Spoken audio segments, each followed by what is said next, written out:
Okay. Simple tutorial lang tayo ngayon, guys.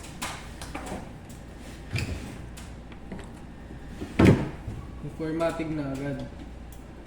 Okay. Press F12. F12 agad, F12.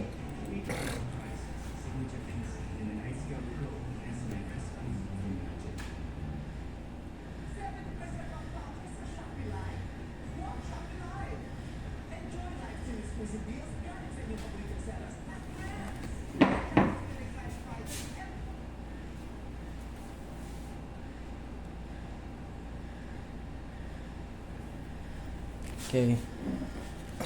Next tayo, next. Install now.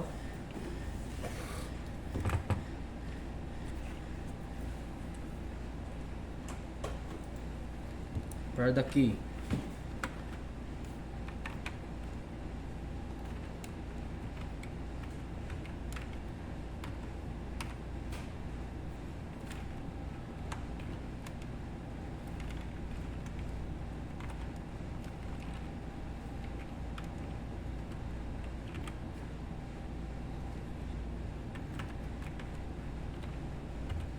Okay, enter.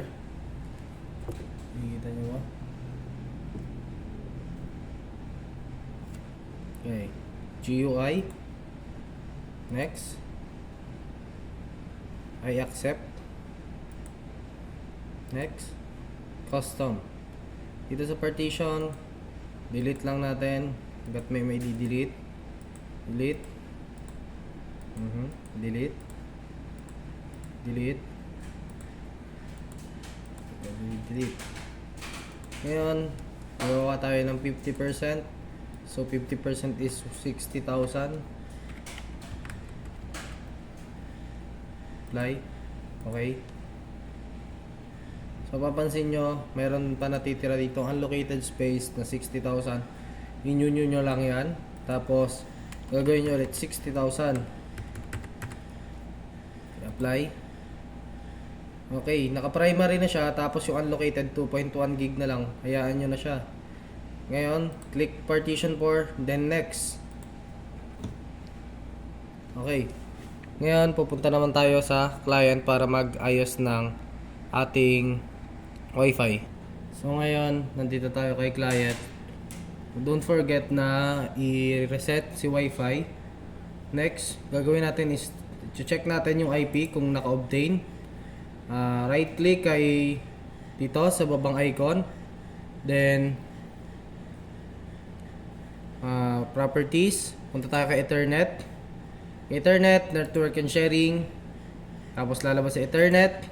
Okay, properties. Next, IPv4. Properties. I-obtain natin siya. After natin siyang i-obtain, X lang natin. X lang ulit. X. Let's click the Windows icon. Search for Internet Explorer. Double click. Type 192.168.0.1. So enter. Pag lumabas yan, ang pipigdutin nyo lang is ask me later. And then pumatay yung unit ko.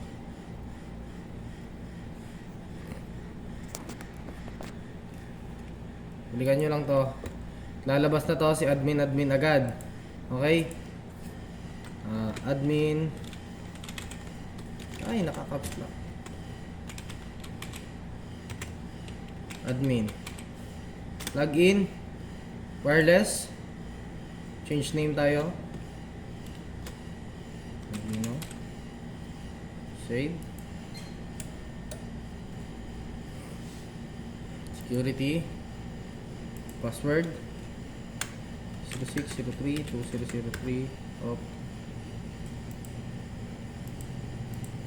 03. Okay. After nyan, pag na-save na natin, pwede na tayo mag-exit dyan. Then balik ulit tayo kay Ethernet. Open Ethernet.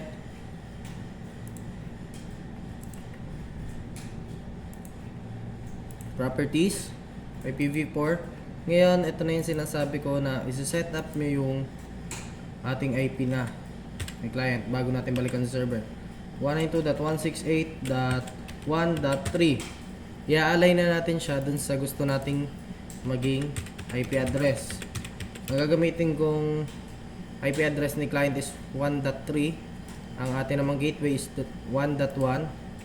Tapos sa prepared DNS, ilalagay ko na yung gusto kong ilagay na IP kay server, which is 192.168.1.2. I-okay ko, and pag na-okay ko na, exit na din dito, and then babalik na tayo kay server.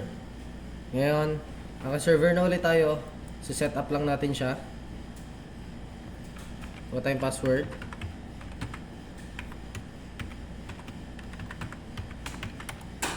Okay. After mabuhay ni server,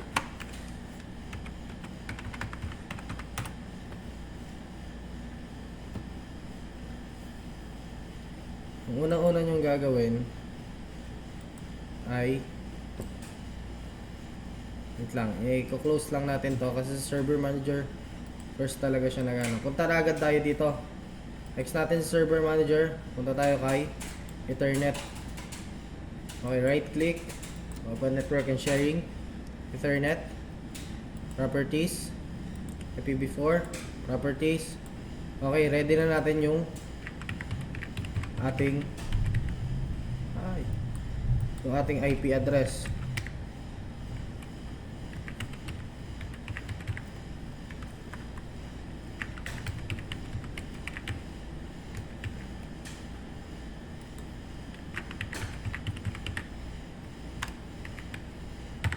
Okay, pag ni-ready na natin si IP address, punta naman tayo kay control panel. Control panel, System and Security, Windows Firewall, i-off natin siya. After natin siyang i-off, okay, and close. Ngayon, punta na tayo kay Server Manager.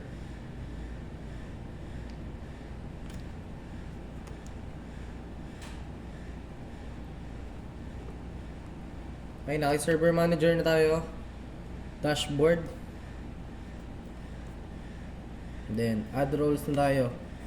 Add roles. Next. Up.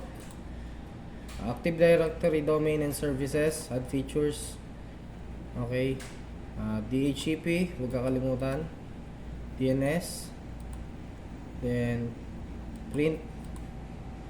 Then, Remote Desktop Services.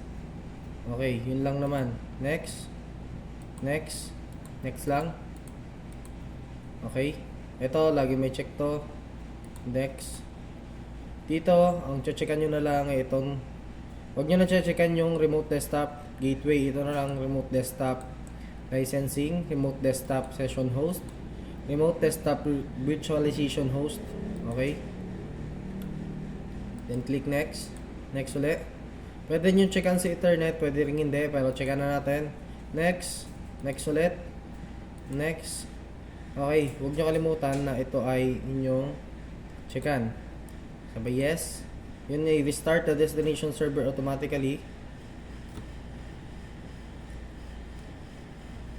if required.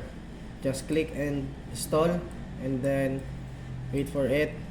Punta ka sa local server, hanapin mo ito, yung ating server name. Huwag kakalimutan, change natin as server. Okay, just click OK. Okay, close, restart later. Kasi kaya restart later, meron tayong pending na restart dito para siya ay sabay na. Let's hintayin lang natin matapos yung installation ng ating mga roles.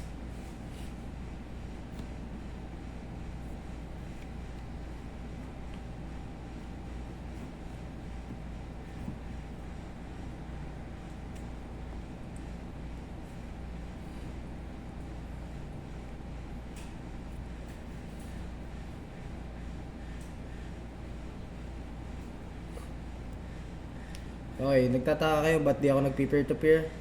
Ito yung sinasabi ko na ini-align ko na si client kay server kanina pa. So kahit i-pair peer to pair natin, ay magpiping yan. Yun, hindi na umabot.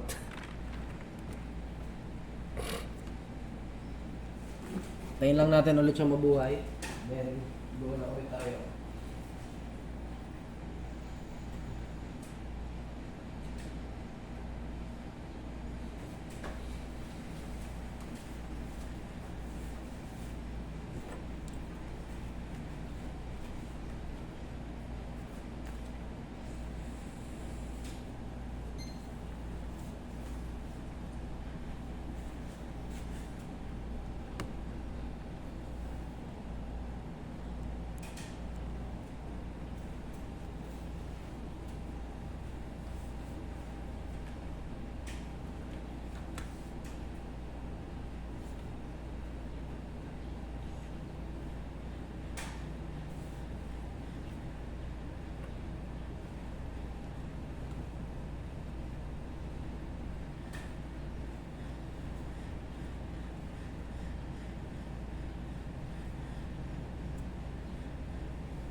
Okay, tapos na tayo mag-install ng rolls. Ngayon, buhay na lang natin siya.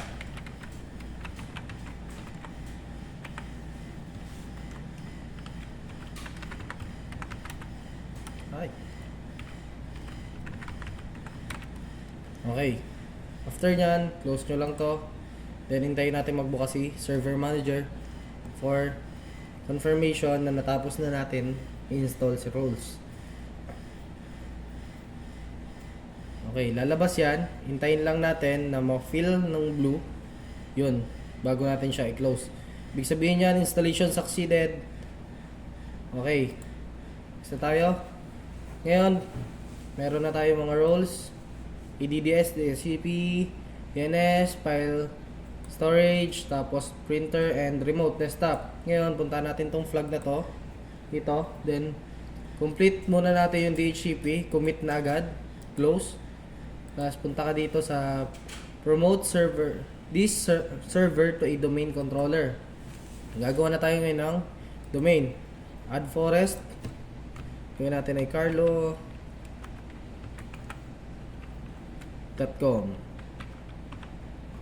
Next. Hintayin lang natin kasi naglo-loading pa siya. Yung sinasabi ko sa inyo, hindi nyo kailangan magmadali. Kasi pwede naman siyang hintayin by process. Okay?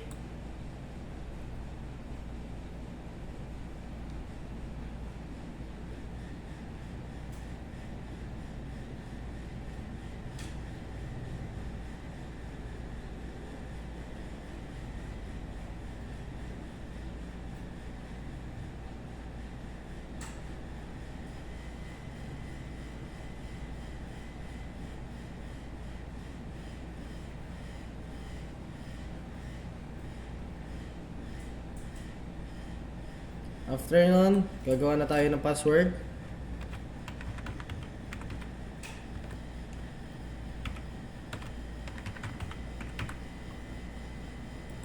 Just click next. Next ulit. Hintayin lang natin na lumabas yung NetBIOS domain name natin.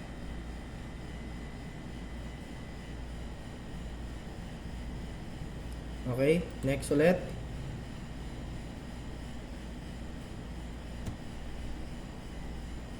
Next.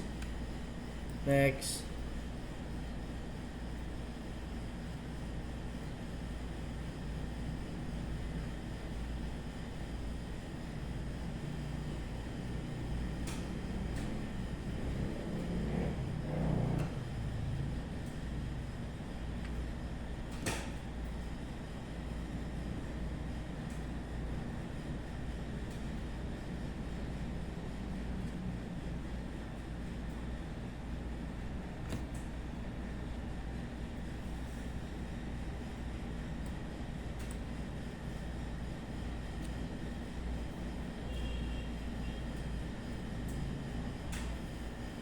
Then just click install and then mag-install na yung ating domain. Okay, let's just wait. Okay, we're back. Set lang natin, hintayin lang ulit natin sa server manager. Hintayin natin confirmation ng ating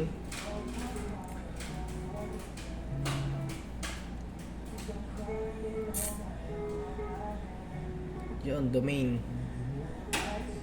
Tagal. Hintayin lang natin, lalabas yun dito, confirmation ng domain. If wala naman, di wala. Okay, papansin nyo, wala na tayong task.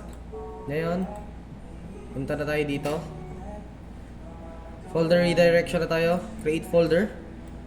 Then, rename it folder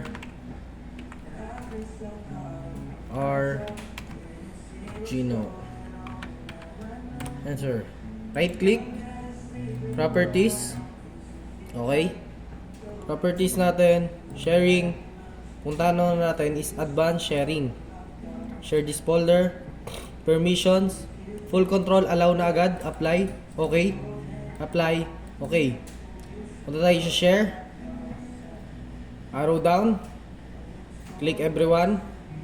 Click add. Then click read and write. Share. Done. Copy the root path. Control C. Or right click. Copy. And then, punta tayo kay server manager. Tayo sa tools. Active Directory.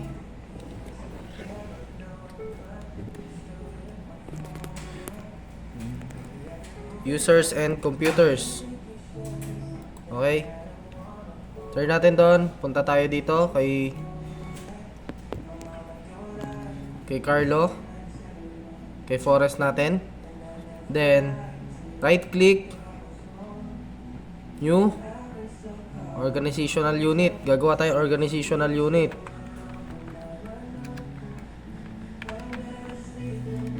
Then, okay. May organizational unit na tayo. X muna natin yan. Punta tayo sa tools. Group policy management. Extend mo si Forest. Makikita si domains. Then nando si carlo.com. Extend din natin siya. Makikita natin yung ginawa nating organizational unit. Right click. Create GPO. Kuha ngayon tayo ng pangalan ng GPO. Then next. Sa loob ng organizational unit. Extend it. Makikita si GPO doon. Right click si GPO. Edit. Then users configuration. Policies. Windows settings. Folder redirection. Desktop. Right click si desktop. Properties. And basic.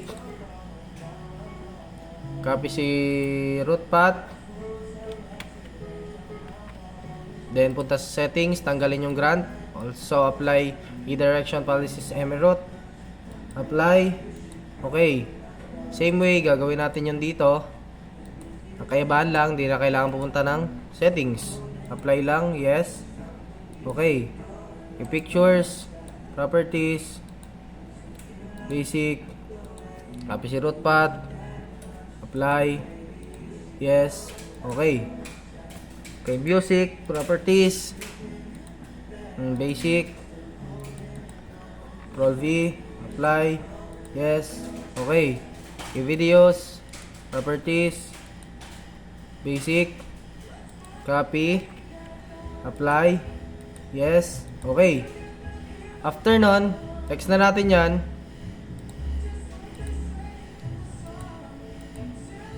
Balik ulit tayo kay tools, Active Directory, users and computers. Gagawa na tayo ngayon ng ating user account. Okay, right click kay OU natin ginawa, kay organizational unit.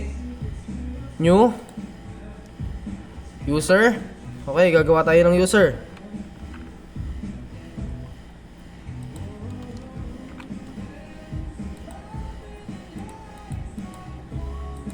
Kuha tayong password.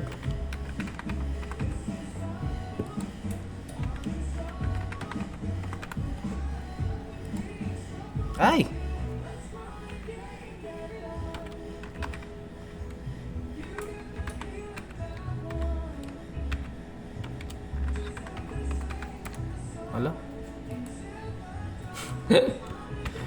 at ssw0rd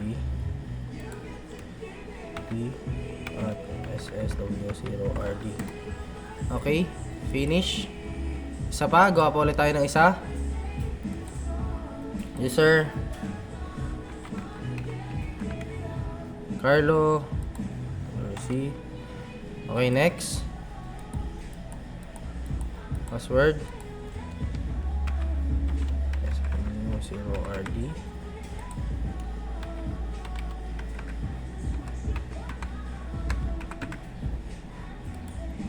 Finish. Okay, tapos na tayo sa folder redirection.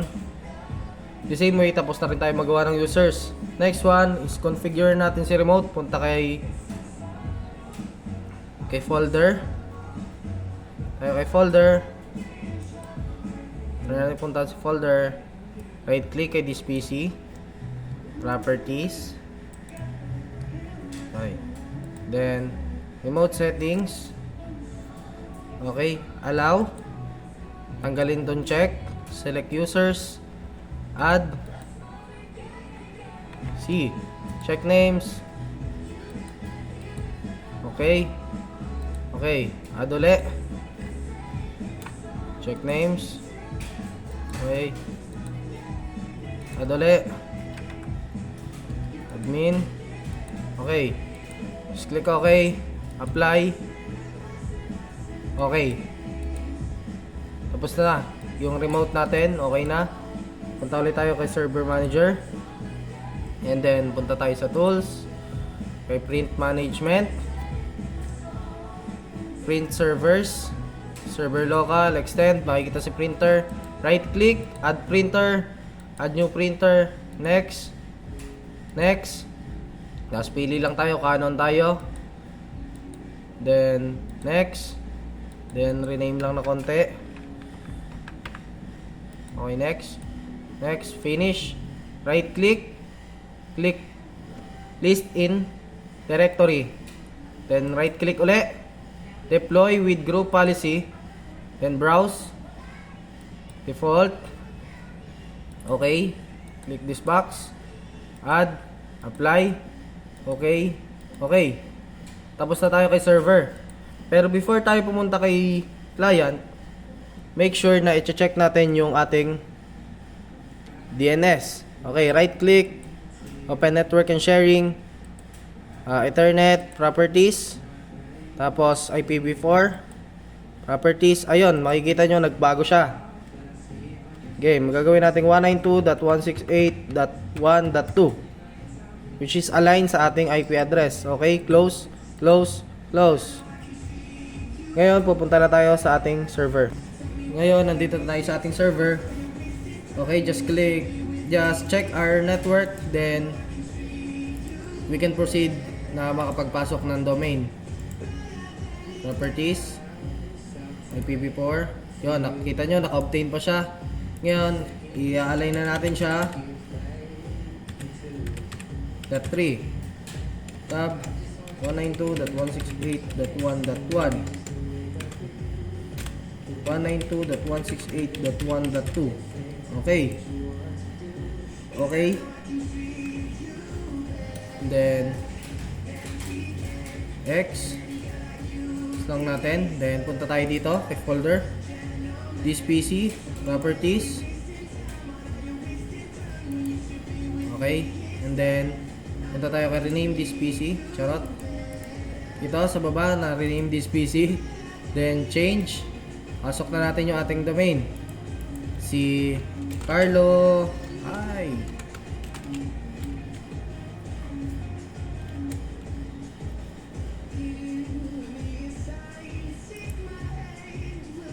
Carlo.com. Enter. Then malabas agad yan. Kita nyo, ganyan lang kabilis.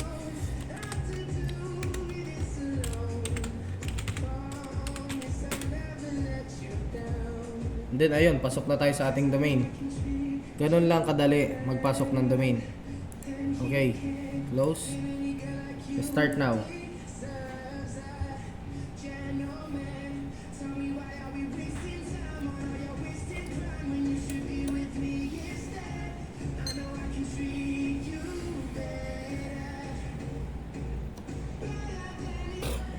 Okay, nandito na tayo kay ating client.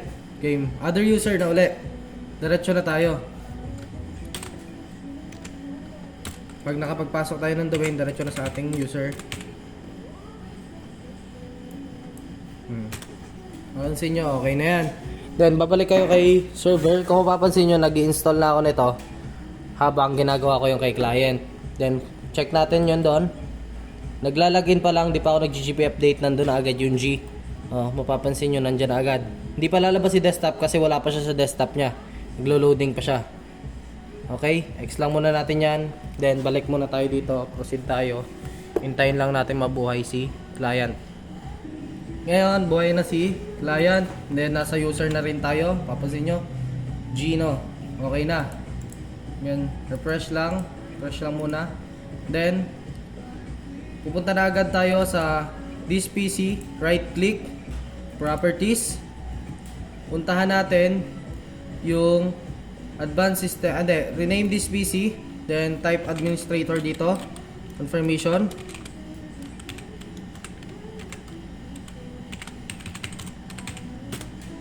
Then, punta tayo doon sa remote. Allow nyo yung taas. Uncheck nyo ito. Kung ito yung may check, uncheck. Okay, uncheck natin siya. Then, select users. Wala na kayong i-remove. Add na lang. Check names. Add. Names ulit. Okay. Add po ulit si administrator. Check names. Okay. Tapos na tayo. Kay remote. Apply. Okay na.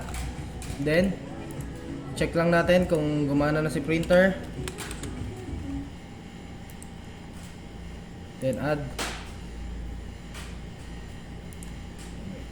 device.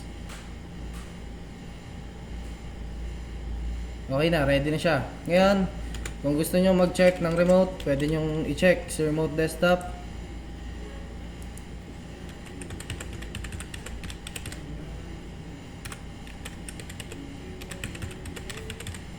Okay, connect lang. And then, more choices. Use different account. Administrator.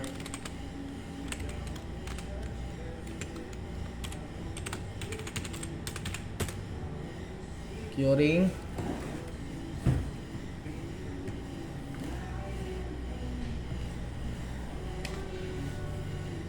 I-check nyo lang yan.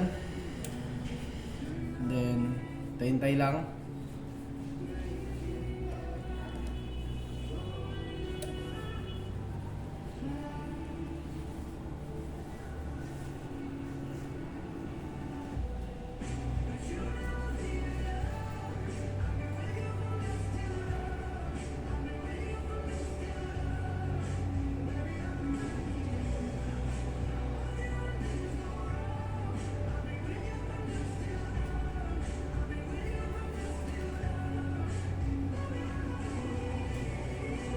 Okay. Yes. Ngayon, remoted na siya nang wala tayong ibang ginagawa na mahirap. Okay, next. Yes.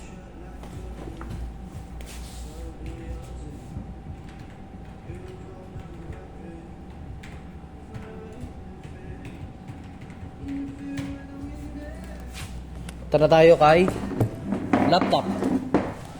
Kay laptop, ganun din lang kadali. Punta ka muna kay Wi-Fi. Nakikita mo, Gino. Okay, connect lang tayo sa ating Wi-Fi.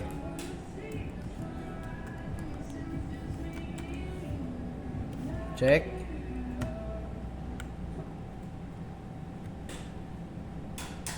Yes. Okay. Connected na tayo. Ngayon, punta lang tayo sa ating IP. Check natin yung ating IP address.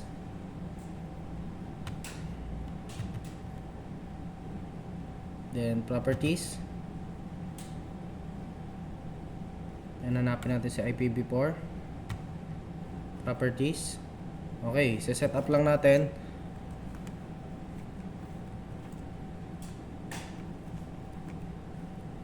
One. .1.4.1.2. Okay natin. Then close. Close ulit. Ngayon, ang lalabas sa kanya is dapat ay unidentified network. Okay. Punta tayo sa computer, properties. Papasok na natin yung ating domain.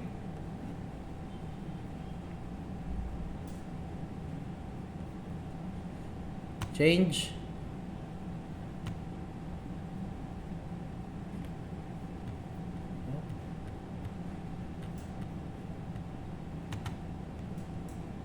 Change lang. Then domain natin carlo.com. Then okay.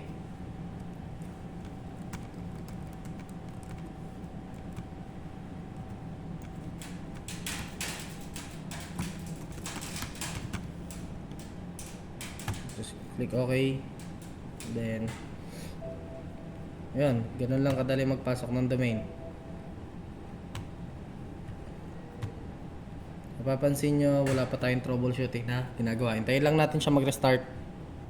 Then after niya mabuhay, diretso na agad tayo sa other user. Okay? Yung other user natin is yung ating ginawang isa pang user account. Okay, hintayin lang natin mabuhay yan. Okay, nandyan na tayo sa ating user account kay Carlo. Okay, nakapasok na tayo dito kay Carlo. Then next natin titingnan is kung pumasok ba yung ating network. Yon, lumabas na agad. No troubleshooting, no restart, diretso na yan. Ganun lang kadali yan. Sa loob ni server yung ating ginawang folder redirection. Okay, nandyan na din. Good na tayo. Nandyan na yung ating printer. Okay. Then yan, ang i-check na lang naman dyan is yung remote. Then, tapos na. Work group na ulit. Ganun lang kadali ang process ng COC 3. Sana ay magets nyo. And sana ay maipasa nyo ang ating assessment. Yun lang. And huwag nyo kalimutan na mag-work group. Okay. That's it. Thank you.